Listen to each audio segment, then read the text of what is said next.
Assalamu alaikum students. I'm your English teacher Mrs. Sabanaz and I warmly welcome you all in today's lesson. Today in today's lesson we will learn about active and passive voice. So first we will see what are the definitions of voices. What is active voice? When the grammatical subject performs an action. So what does it mean? That in active voice, always the subject is the doer of an action. Action which is called verb in grammar. So in active voice, the doer or the subject performs an action. For example, he throws the ball. In this sentence, he is your subject or the doer, D-O-E-R, doer. And what action that he is performing is of throwing the ball. He throws the ball. He is subject or the doer and he is performing an action, and that is the action of throwing. Coming towards the passive voice. What is passive voice? When the grammatical subject is being acted upon, means when the subject undergoes through a performance or when the subject undergoes through an action, that is called passive voice.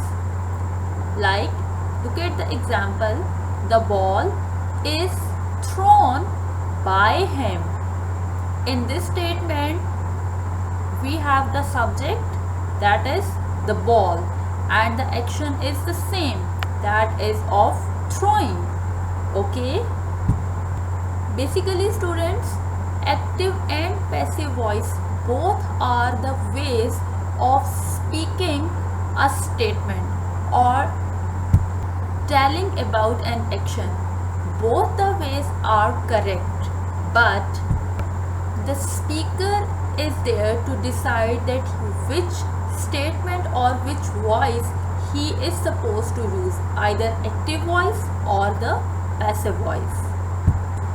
Next beta, there are the 5 basic steps which you must learn for learning your voices. What are those 5 steps? Number 1, identify subject and object in your sentence. You must be very clear about the subject and the object of your sentence. Number 2, swap subject and object position.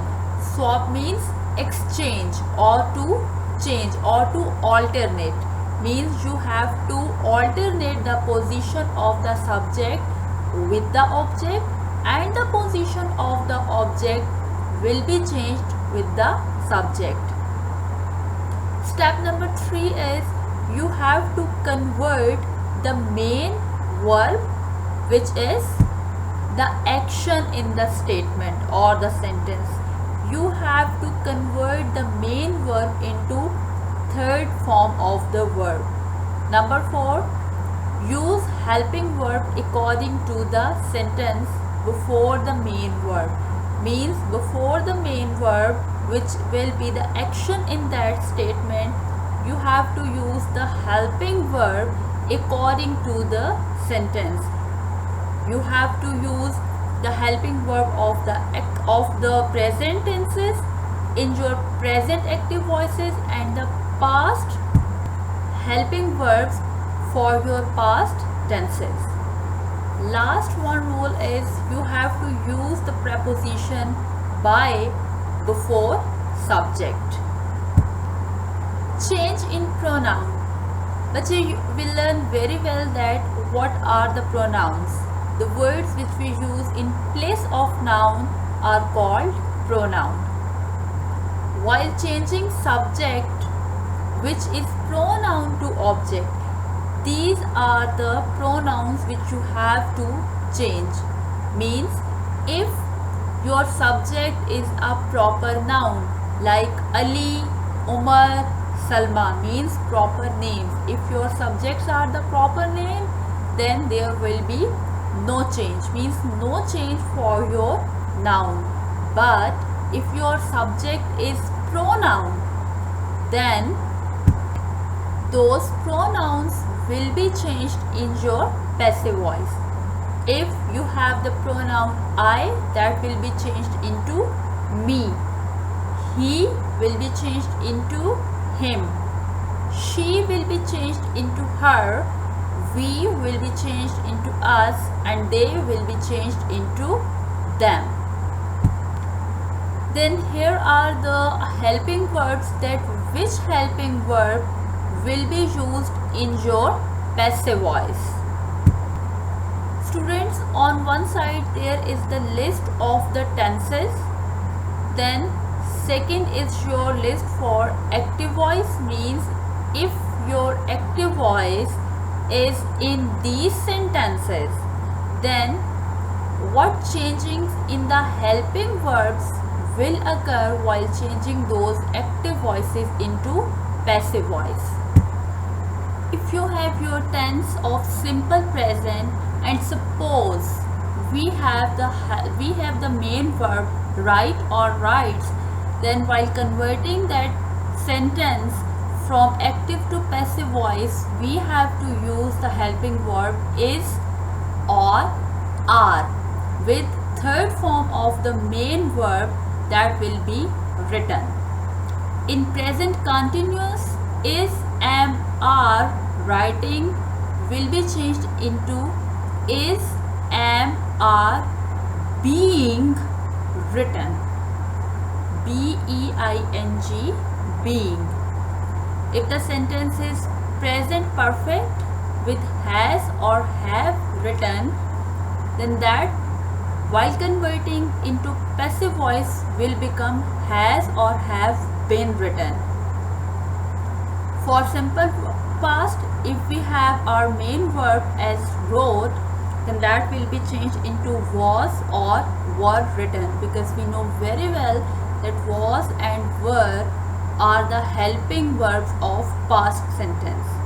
For past continuous, was or were writing will be changed into was or were written. You are bound to use the third form of the main verb in every passive voice. Past perfect, had written will be changed into had been written. Simple future, will write will be changed into will be written. And for the last, future perfect, will have written will be changed into will have been written. So this was your all case regarding the use of helping verb in your tenses. Next are the four tenses in which there will be no change. Those are the sentences of present perfect continuous, past perfect continuous, future continuous, and future perfect continuous. Students, for perfect continuous, the case is we cannot adjust since and for along with the date or time while changing the sentence or the voice from active or passive. So that is the reason in perfect continuous, if the sentence is in perfect continuous either of present or past or future, there will be no change in that tense, or these are the sentences which we cannot change from active to passive. And as far as future continuous is concerned, we cannot change the verb be while converting an active voice into passive voice. So students, this is all regarding your today's lesson. Listen it carefully and do understand all this lecture. Thank you.